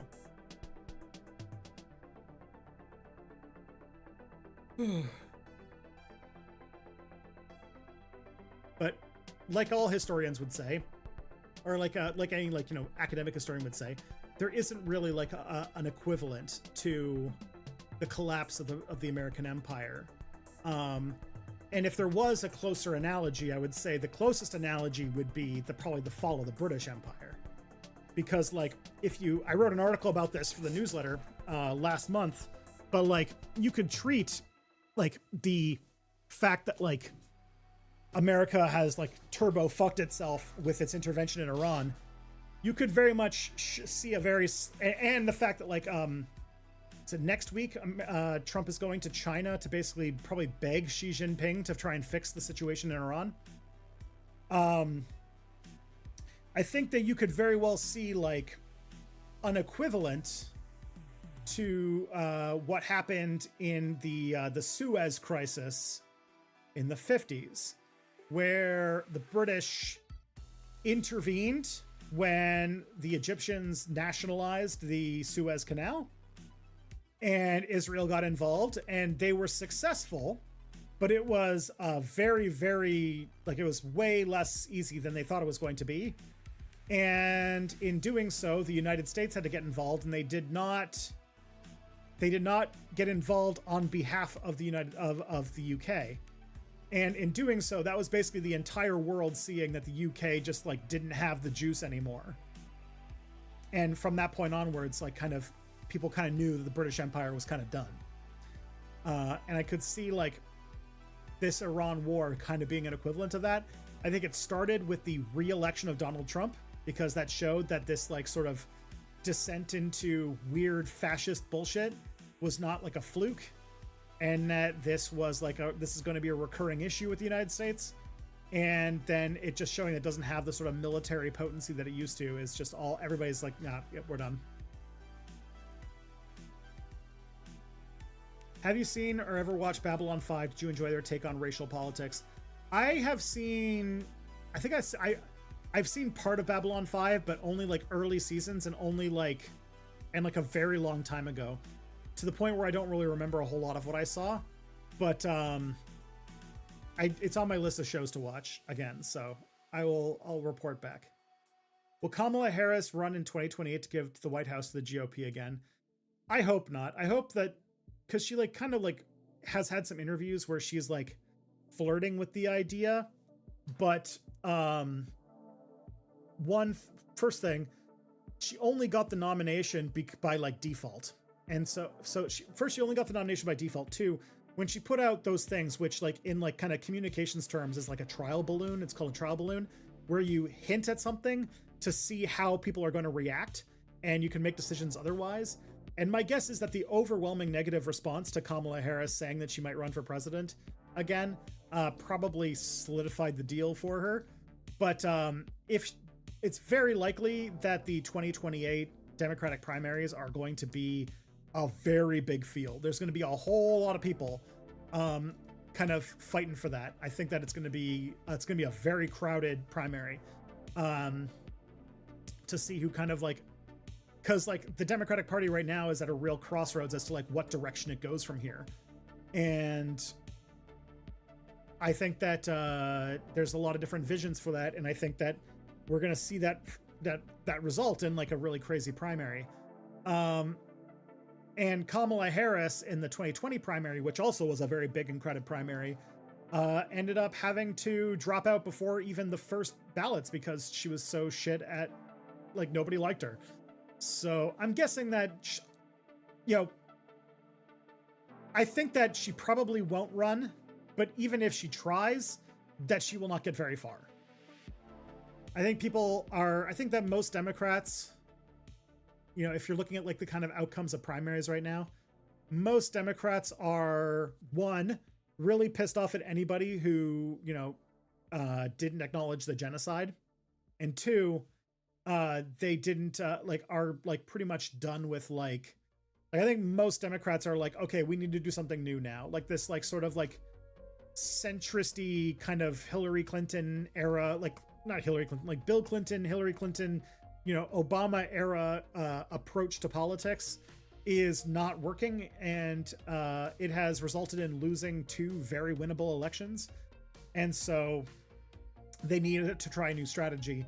And you're going to see 15 different attempts to find out what that new strategy is. And Kamala Harris can't really promise anything new.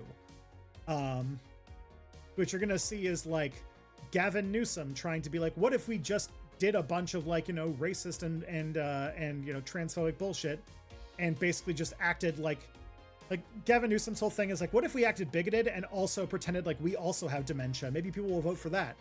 You're probably going to see Pete Buttigieg try to run with like him trying to pivot into being a kind of podcast bro and growing a beard. The big question mark is that is if we're gonna see, it's like, I think there's gonna be a lot of pressure for people to run for AOC to run, but I don't think that that's the best move for her, and I don't think that she would think that either. My guess is that AOC is probably going to make a stab for Chuck Schumer's Senate seat when it comes up in 2030 or 2028, one of those two. But also that she'll be like a very, very, very, very popular VP pick. But as far as like who is actually like somebody is going to run who's going to try to capitalize on Bernie Sanders's sort of thing. The DSA, I think, said that they're going to actually try to field a candidate. So I don't know. The Democrats could have this primary season could be quite crazy.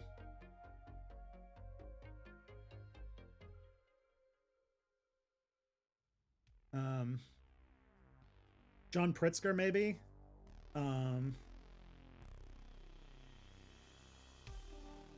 Why am I anti-Semitic, racial supremacist? Oh, go to hell. Do I think that Chavismo is dead in Colombia, or will it make a comeback here soon? I could not tell you.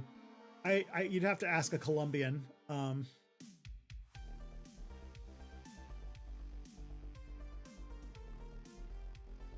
Maybe the petrodollar will end. You know what? The petrodollar ending would be like one of the biggest things to stop, like to decarbonize the economy, because the United States is like one of the biggest like resistors in the decarbonization of the world economy, because the petrodollar is like the reason why America can put itself trillions of dollars in debt and not have to worry about it.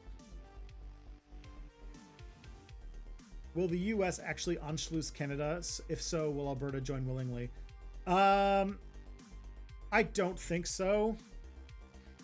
Canada got really fucking turned when the 51st state stuff was happening.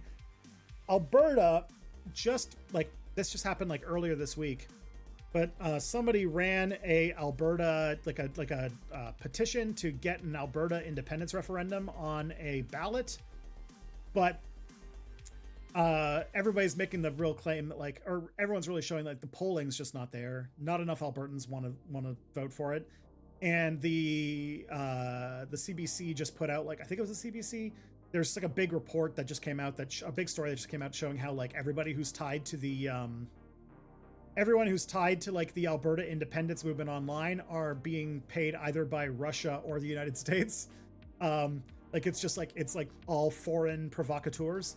So, and the fact that they got their petition, but their petition was like way less people than they got enough to get a petition, or to get a referendum, but they didn't get enough people to actually like show a whole lot of support. Like they struggled to get 200,000 people when like they themselves were like, if we don't get at least 700,000, it's not going to be worth it. So, and like polls have shown that like independence is like really, really unpopular in Alberta. So I don't think it's going to go anywhere. And Canada's built enough relationships, I think, that invading Canada would be a would be a massive international incident. I don't know if like, I think that would be a bridge too far for most people. So Canada probably won't get better public transportation in most areas, but traveling between major cities will be a fully decarbonized. We can hope, inshallah. I give America about 20 years before it either decentralizes or balkanizes completely. I very highly doubt balkanization is on the table, but decentralization might be. I could see that the result of everything happening right now resulting in the United States that is a lot less centralized than it used to be. And if the US doesn't have like a kind of global empire behind it, I could see a situation where the federal government loses a lot of its power, and like the more influential states are going to dictate policy more often than like Washington.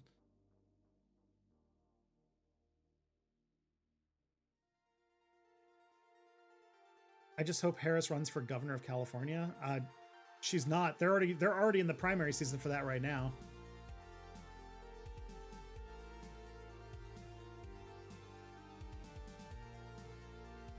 She had a $2 billion campaign war chest and still ended up in debt at the end. She's washed. Yeah. The problem is she didn't do enough events with Liz Cheney. If she had just done some more Liz Cheney focused content, it might have worked. Will Trump try to shut down the midterm election, scream stop the steal, and invoke the Insurrection Act, or does he not have the sauce to resign himself to being a lame duck?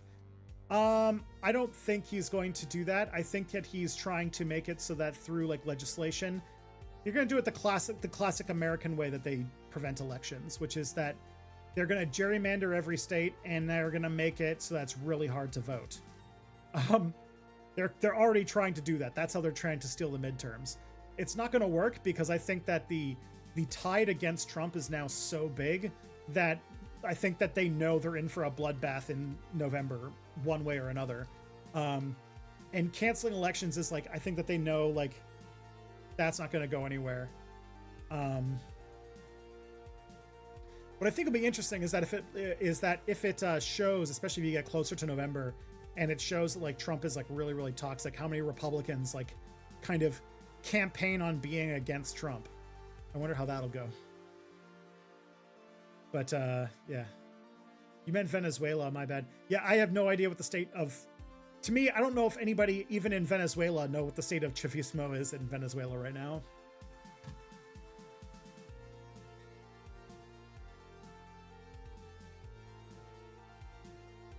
Speaking of Russia, how much longer do you think they can keep up imperialism in Ukraine? My guess is not much longer. That is a thing that I am like really struggling to get an answer on. In some ways, like, I don't know how long the Ukrainians can hold out. I don't know how long the Russians can hold out. And I don't know. I think that, like, if there's anything about the war in Ukraine that I can walk away with is that I don't know if there's nobody who seems to be reporting on the situation going on that doesn't have a very obvious investment in one side or the other of the conflict. And the closest that I could think of are people who are experts on Russia, and they seem pretty convinced that Russia's still is actually like winning, but I have no fucking clue. I don't know if there's a like. Please go live every week. Well, that'd be nice, but time, man, time is tough.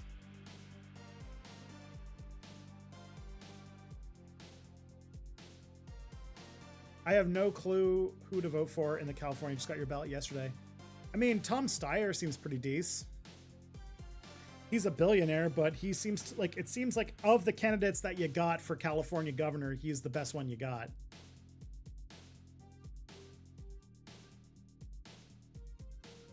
I did like, there was a debate that he was at where the main person he's running against was like, you're a billionaire and I'm like a working class. I came up from the working class. And Steyer's reply was, yeah, we're both class traders. And I was like, fuck, that's a really good line. Jesus. That was hooking bars.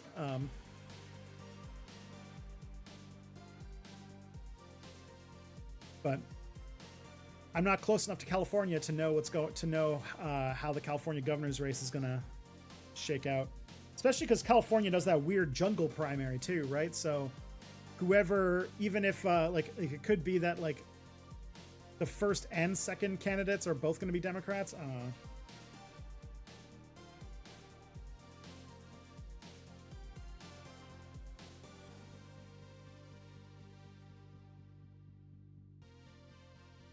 What are my thoughts on the recent American profs coming to Toronto? Timothy Snyder, Jason Stanley. Makes sense. I don't know if like I makes sense to me. Not only is America like turning into a fascist state and cracking down on dissent, but also like they've cut back on like education and stuff to do with like the academy. So like I can't imagine that there's anybody who has a PhD or is like a professor in America who isn't at least thinking about moving to another country where they actually do fund somewhat higher education.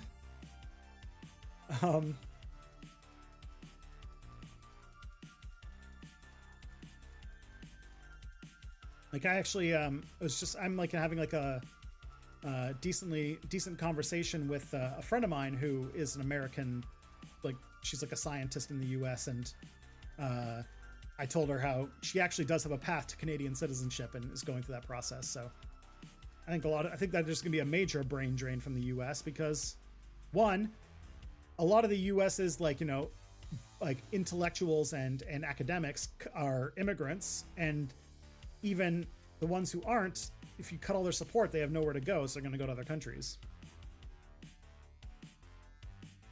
Yeah, I've got about 5 more minutes left on the stream, so we'll see if we can do a few more things.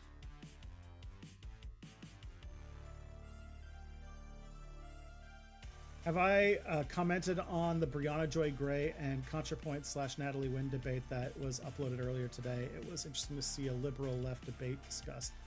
I didn't even know that this had happened. I don't know. I don't think I can really speak too well to, like Brianna Joy Gray. I feel like I've soured too quite a bit. Natalie also to an extent, but that one's more complicated because, like, you know, I don't just know Natalie as a public figure. Like, we do know each other person to person, so that one, that whole back and forth's a little bit more complicated for me, and I don't think I should talk about it to a streaming audience.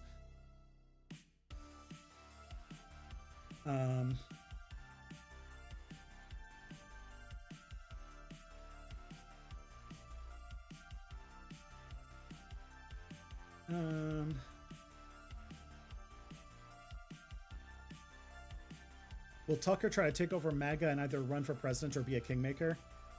Yeah, it does seem like he's basically, like, one of the thing he's doing right now is trying to, like, put a kind of stake in the ground over what's going to be after Trump. Like, I think that he has a major stake in, like, trying to establish what the right will look like after Trump, because that's a big question mark right now. And he's definitely, like, kind of trying to do that.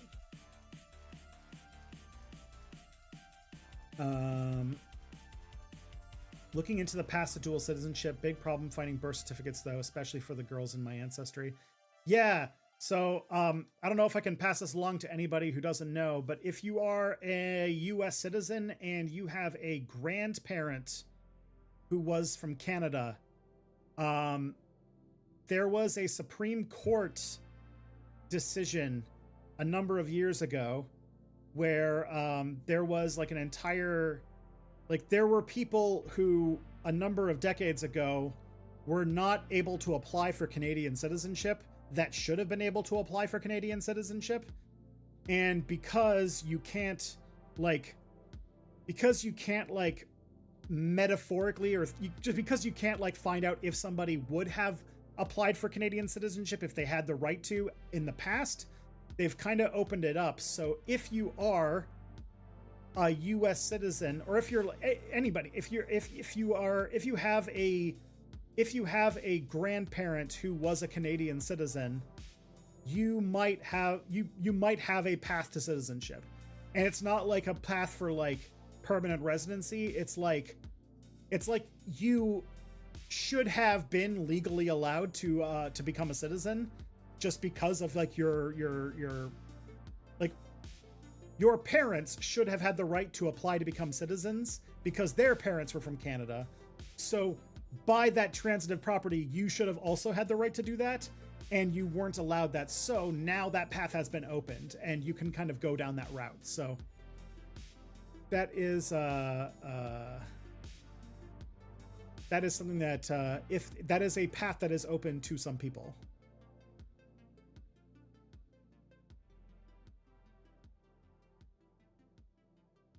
Your video on Christian capture the Pentagon was great. Signing off, but just want to say thank you. Great work, brother. Thank you. I appreciate it.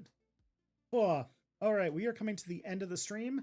I'm currently on my own, but I'm going to go load up the dishwasher, do some chores, feed the cat, and I think I'm going to go for a walk. So, it's nice out. It's sunny. I don't have anything I'm going to go walk to the grocery store and get something for supper. But yeah, this has been really fun. And I think I'm going to do a few more of these kind of office hours, a few weeks, especially if like kind of like in the midpoint between videos. So, thank you for joining me on this wonderful little afternoon. And, I hope you guys have a great evening with whatever it is that you plan on doing. Good night.